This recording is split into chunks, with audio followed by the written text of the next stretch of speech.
Awal bismillah buka kata. Salam dan selawat untuk junjungan besar Nabi Muhammad sallallahu alaihi wasallam. Sekuntum haruman hadiahmu di malam terakhir. Bunga mawar yang putih, tanda hati bersih suci mewangi. Kedinginan malam seolah menyerti perasaan.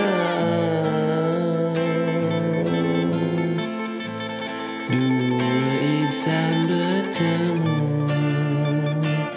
dalam sendu mengiringi perpisahan. Haruskah aku tinggalkan Dahlia, sedangkan baru semalam dia menjadi isteriku? Pergilah karena ku sayang, pergilah nyawa Nina tetap menanti penuh setia.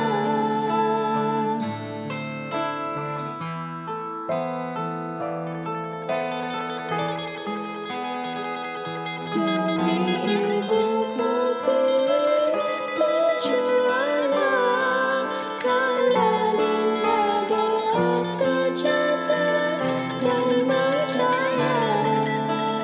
Semua pokok ni dah tak ada bunga dah. Kurang baja kan? Kalau Dahlia suka, nanti abang belikan pokok yang baru. Pilu sebab dada meninggalkan Dinda sendirian.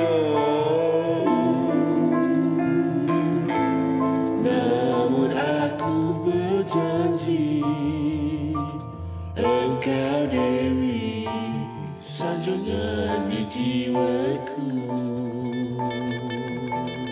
Dah tunggu abang balik tau. Bunga mawar putih, tanda semangat perjuanganku. Kanda cuma berdoa, moga cita menjadi kenyataan.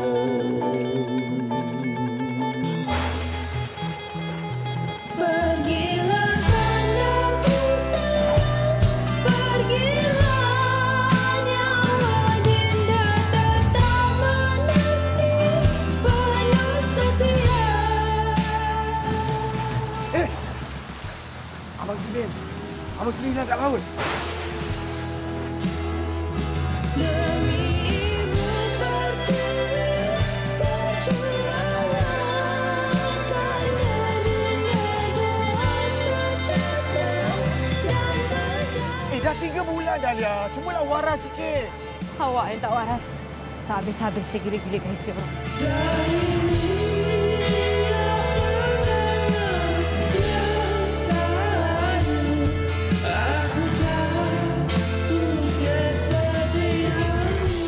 Lagi kamu baca, lagi kamu ingat kat dia. Salah ke kalau dah ingat Abang Sudin? Aku